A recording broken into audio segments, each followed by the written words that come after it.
ಭಾರತ ಒಂದಿಷ್ಟು ಕ್ರಮಗಳನ್ನು ತೆಗೆದುಕೊಳ್ತಾ ಇದೆ. ಭಾರತ ತೆಗೆದುಕೊಳ್ತಾ ಇರುವಂತ ಕ್ರಮ ಪಾಕಿಸ್ತಾನದ ಮೇಲೆ ಯಾವ ರೀತಿಯ ಎಫೆಕ್ಟ್ ಮಾಡುತ್ತೆ ಮತ್ತು ಜಾಗತಿಕ ಮಟ್ಟದಲ್ಲಿ ಏನಾಗುತ್ತೆ ಇದರಿಂದ, ಈ ಬಗ್ಗೆ ಮಾತನಾಡೋದಕ್ಕೆ ನಮ್ಮ ಜೊತೆಗೆ ವಿದೇಶಾಂಗ ವ್ಯವಹಾರಗಳ ತಜ್ಞರು ಆದಿತ್ಯ ಶಿವಮೂರ್ತಿ ನೇರ ಸಂಪರ್ಕದಲ್ಲಿ. ನಮಸ್ತೆ ಆದಿತ್ಯ ಅವರೇ. ನಮಸ್ತೆ ಸರ್. ಬಹುಶಃ ಕೇಂದ್ರ ಸರ್ಕಾರ ಒಂದಿಷ್ಟು ಕ್ರಮಗಳನ್ನು ತೆಗೆದುಕೊಂಡಿದೆ, ಇನ್ನೊಂದಿಷ್ಟು ಕ್ರಮಗಳನ್ನು ತೆಗೆದುಕೊಳ್ಳುವಂತ ಮುನ್ಸೂಚನೆ ಕಾಣ್ತಾ ಇದೆ. ಏನಾಗುತ್ತೆ ಇದರಿಂದ, ಎಫೆಕ್ಟ್ ಏನಾಗುತ್ತೆ ಪಾಕಿಸ್ತಾನದ ಮೇಲೆ?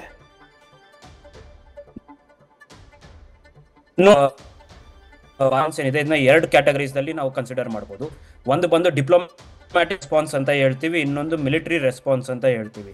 ಸದ್ಯಕ್ಕೆ ಇಂಡಿಯಾ ತಗೊಂಡ್ರೆ ಮೆಜರ್ಸ್ ಎಲ್ಲ ಡಿಪ್ಲೊಮ್ಯಾಟಿಕ್ ಮೆಜರ್ಸ್ ಅನ್ಬಹುದು. ಯಾಕಂದ್ರೆ ಒಂದು ಇಂಡಸ್ ವಾಟರ್ ಟ್ರೀಟಿಯಿಂದ ಏನಿದೆ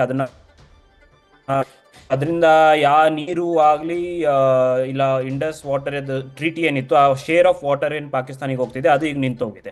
ಸೊ ಅದರಿಂದ ಅದನ್ನ ಈಗ ಪಾಕಿಸ್ತಾನ ಅದರಿಂದ ಈಗ ಅವ್ರಿಗೆ ಎಕನಾಮಿ ಲಾಂಗ್ ಟರ್ಮ್ ದಲ್ಲಿ ನೋಡಿದ್ರೆ ಅದನ್ನು ಡ್ಯಾಮೇಜ್ ಆಗೇ ಆಗುತ್ತೆ. ಸೊ ಈ ಲಾಂಗ್ ಟರ್ಮ್ ಇಂಪ್ಯಾಕ್ಟ್ ಏನಿದೆ ಅಲ್ವಾ, ಇದನ್ನ ಕನ್ಸಿಡರ್ ಮಾಡ್ಕೊಂಡು ಈ ಇಂಡಸ್ ವಾಟರ್ ಫುಲ್ ಆಗಿರ್ಬೋದು ಪಾಕಿಸ್ತಾನಿಗೆ ಅಂತ ಹೇಳ್ತೀವಿ. ಈ ಇನ್ನೊಂದು ಏನಂದ್ರೆ ಈಗ ಮಾಡುವುದು ಮತ್ತು ಡಿಫೆನ್ಸ್ ಅಟ್ಯಾಚ್ ಅನ್ನ ಸಸ್ಪೆಂಡ್ ಮಾಡುವುದು, ಅವ್ರನ್ನ ವಾಪಸ್ ಕಳಿಸೋದು, ಇದೆಲ್ಲ ಡಿಪ್ಲೊಮ್ಯಾಟಿಕ್ ಡೌನ್ ಗ್ರೇಡಿಂಗ್ ಅಂತ ಹೇಳ್ತಾರೆ. ಸೊ ಇವೆಲ್ಲ ಒಂದು ಕೂಡ ಒಂದು ಸ್ಟ್ರಾಂಗ್ ಮೆಸೇಜ್ ಇಂಡಿಯಾ ಕಳಿಸಿದೆ ಈ ಡಿಪ್ಲೊಮ್ಯಾಟಿಕ್ ಕಮ್ಯುನಿಟಿಗೆ. ಈಗ ನಾವು ಈ ಟೆರರಿಸಮ್ ಏನಿದೆ ಇದನ್ನ ನಾವು ಇನ್ನೂ ಟಾಲರೇಟ್ ಮಾಡಲ್ಲ, ಈ ತರ ಅಟ್ಯಾಕ್ಸ್ ನಾವು ಇನ್ನೂ ಟಾಲರೇಟ್ ಮಾಡಲ್ಲ ಅಂತ ಒಂದು ಸ್ಟ್ರಾಂಗ್ ಸಿಗ್ನಲ್ ಅನ್ನು ಕಳಿಸಿದೆ. ಬಟ್ ಇವೆಲ್ಲ ಒಂದು ಡಿಪ್ಲೊಮ್ಯಾಟಿಕ್ ಪೋಸ್ಚರಿಂಗ್ ಅಂತ ಹೇಳ್ಬೋದು. ನೆಕ್ಸ್ಟ್ ಏನಿದೆ ಇದನ್ನ ಫಾಲೋ ಅಪ್ ಆಗಿ ಅದು ಇಂಡಿಯಾ ಯಾವಾಗಲೂ ನಮ್ಮನ್ನ ಹಿಂಟ್ ಏನ್ ಮಾಡ್ತಿದೆ ಅಂದ್ರೆ ಒಂದು ಮಿಲಿಟರಿ ಪೋಸ್ಚರಿಂಗ್, ಒಂದು ಮಿಲಿಟರಿ ಆಂಗಲ್ ಆ ತರ ಗೊತ್ತಿಲ್ಲ. ಈಗ ನೋಡಿದ್ರೆ ನಮಗೆ INS ಒಂದು ಶಿಪ್ ಏನಿತ್ತು ಅದನ್ನು ಭಾರತ ಸಮುದ್ರ ಇಂಡಿಯನ್ ಓಷನ್ಗೆ ಕಳಿಸಲಾಗಿತ್ತು. ಮತ್ತು ಈಗ ರೀಸೆಂಟ್ ಆಗಿ ಏನಂತಾರೆ ಇದು ಏರ್ ಫೋರ್ಸ್ ಇಂದ ಮಿಸೈಲ್ಸ್ ಲಾಂಚ್ ಕೂಡ ಟೆಸ್ಟ್ ಮಾಡಿದ್ರು. ಸೊ ಈ ತರ ನಮಗೆ ಒಂದು ಮಿಲಿಟರಿ ರೆಸ್ಪಾನ್ಸ್ ಕೂಡ ಇದಾದ್ಮೇಲೆ ಫಾಲೋ ಅಪ್ ಆಗೇ ಆಗುತ್ತೆ ಅಂತ ಒಂದು ಐಡಿಯಾ ಇದೆ. ಬಟ್ ಯಾವ ತರ ಬರುತ್ತೆ ಅನ್ನೋದೇ ಗೊತ್ತಾಗೋದಿಲ್ಲ, ಯಾಕಂದ್ರೆ ಇದು ಒಂದು ಸರ್ಪ್ರೈಸಿಂಗ್ ವೆರೈಟಿದಲ್ಲಿ ಇರ್ಬೋದು ಅಂತ ಇದನ್ನು ನಾವು ಆನ್ಸರ್ ಮಾಡಬಹುದು. ಬಟ್ ಈಗ ಪಾಕಿಸ್ತಾನದಲ್ಲಿ ಕೂಡ ಈಗ ಕೌಂಟರ್ ಡಿಪ್ಲಾಯ್ಮೆಂಟ್ ಈಗ ಮುಂದೆ ಹೇಗಾಗುತ್ತೆ ಅನ್ನೋದು ಒಂದು ಕಾಯ್ದು ನೋಡ್ಬೇಕಂತ ಹೇಳ್ತೀನಿ. ಆದಿತ್ಯ ಅವರು, ಈಗ ಭಾರತ ತೆಗೆದುಕೊಳ್ತಾ ಇರುವಂತ ಕ್ರಮಗಳೇನಿದಾವೆ ಪಾಕಿಸ್ತಾನವನ್ನು ಜಾಗತಿಕ ಮಟ್ಟದಲ್ಲಿ ಐಸೋಲೇಟ್ ಮಾಡುವಂತ ಹಂತದಲ್ಲಿ ಇದೆಯಾ? ಐಸೋಲೇಟ್ ಮಾಡಬಹುದಾ? ಅಂದ್ರೆ ಅವರಿಗೆ ಯಾರು ಅವರನ್ನ ನಂಬದ ರೀತಿಯಲ್ಲಿ, ಯಾರ ನೆರವು ಅವರಿಗೆ ಸಿಗದ ರೀತಿಯಲ್ಲಿ ಈ ರೀತಿ ಐಸೋಲೇಟ್ ಮಾಡಬಹುದಾ? ನೋಡಿ, 10 ವರ್ಷದಿಂದ ಈ ಮೋದಿ ಫಾರಿನ್ ಪಾಲಿಸಿ ಏನಿದೆ ಅದರಲ್ಲಿ ಬಹಳಷ್ಟು ಇಂಪಾರ್ಟೆನ್ಸ್ ಕೊಟ್ಟಿದ್ದು ಐಸೋಲೇಷನ್ ಆಫ್ ಪಾಕಿಸ್ತಾನ ಅಂತ ಒಂದು ಪಾಲಿಸಿದಲ್ಲಿ ಇಂಪಾರ್ಟೆನ್ಸ್ ಕೊಟ್ಟಿದ್ದಾರೆ. ಇನ್ನೊಂದು ಏನಂದ್ರೆ ಇಂಡಿಯಾದು ಎಕನಾಮಿಕಲಿ ಆಗಲಿ ಇಲ್ಲ ಜಿಯೋ ಪೊಲಿಟಿಕಲಿ ಆಗಲಿ ಅದು ಇಂಪಾರ್ಟೆನ್ಸ್ ಏನು ಇನ್ಕ್ರೀಸ್ ಆಗ್ತಿದೆ, ಅದರಿಂದ ಪಾಕಿಸ್ತಾನ ಐಸೋಲೇಟ್ ಆಗ್ತಿದೆ. ಮತ್ತು ಈ ಇಂಟರ್ನ್ಯಾಷನಲ್ ಟೆರರಿಸಮ್ ಏನಿದೆ ಇದನ್ನ ಎಲ್ಲರೂ ಕಂಡೆಮ್ ಮಾಡ್ತಿದ್ದಾರೆ. ಸೊ ಇನ್ನು ಚೈನಾ ಕೂಡ ಕಂಡೆಮ್ ಮಾಡಿದೆ. ಅದು ಒಂದು ಹಿಂಟ್ ತೋರಿಸ್ತಿದೆ ಯಾವ ತರ ಇಂಡಿಯಾ ಮೇಲೆ ಪಾಕಿಸ್ತಾನಿಗೆ ಎಷ್ಟು ಸಪೋರ್ಟ್ ಇರುತ್ತೆ ಮತ್ತು ಇಂಡಿಯಾಗೆ ಎಷ್ಟು ಸಪೋರ್ಟ್ ಇರುತ್ತೆ ಅನ್ನೋದನ್ನ ನಾವು ರೀಕನ್ಸಿಡರ್ ಮಾಡಬೇಕು. ಯಾಕಂದ್ರೆ ನೋಡಿ, ಇಂಡಿಯಾಗೆ ಎಷ್ಟು ಜನ ಸ್ನೇಹಿತರು ಇರ್ತಾರೋ ಪಾಕಿಸ್ತಾನಿಗೂ ಆ ಥರ ಇದ್ದೇ ಇರ್ತಾರೆ. ಈಗ ಟರ್ಕಿ ಆಯಿತು, ಟರ್ಕಿ ಪಾಕಿಸ್ತಾನಿಗೆ ಮತ್ತು ಕಾಶ್ಮೀರಿಗೆ ಯಾವಾಗಲೂ ಒಂಥರ ಇಂಡಿಯಾಗೆ ಆಂಟಿ ಇಂಡಿಯಾ ಸ್ಟ್ಯಾನ್ಸ್ ತಗೊಂಡಿದೆ.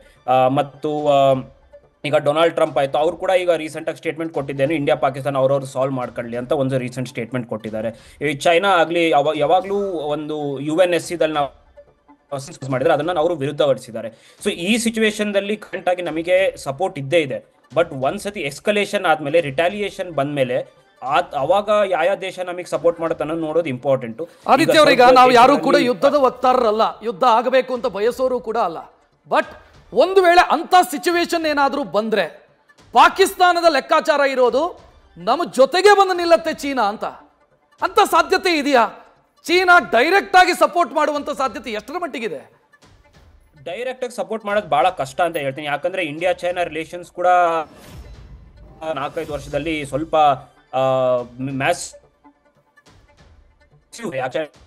ಗಲ್ವಾಸ್ ಆದ್ಮೇಲೆ ಅದೊಂದು ಬಹಳ ಡಿಫ್ರೆನ್ಸಸ್ ಬೆಳೆದಿದ್ದಾವೆ. ಈಗ ನಿಧಾನಕ್ಕೆ ಆ ಡಿಫ್ರೆನ್ಸಸ್ ನ ಇವರು ಕಳೆದುಕೊಂಡು ಈಗ ಇನ್ನು ಮಾತಾಡಕ್ ಮಾಡಿದ್ದಾರೆ. ಅದರಿಂದ ಚೈನಾ ಅಷ್ಟು ರಿಸ್ಕ್ ತಗೊಳಲ್ಲ, ಡೈರೆಕ್ಟ್ ಆಗಿ ಇನ್ವಾಲ್ವ್ ಆಗೋದು ಬಹಳ ಕಷ್ಟ.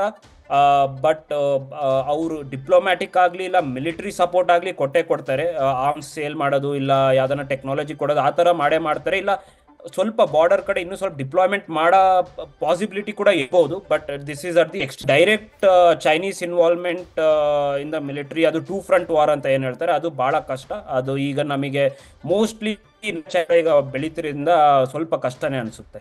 S, thank you Aditya Shivamurthy ಅವರ ನ್ಯೂಸ್ ಫಸ್ಟ್ ಜೊತೆಗೆ ಮಾತನಾಡಿದ್ದಕ್ಕೆ. ನ್ಯೂಸ್ ಫಸ್ಟ್ ನಿರ್ಭೀತಿಯಿಂದ ನಿಮ್ಮ ಪರವಾಗಿ.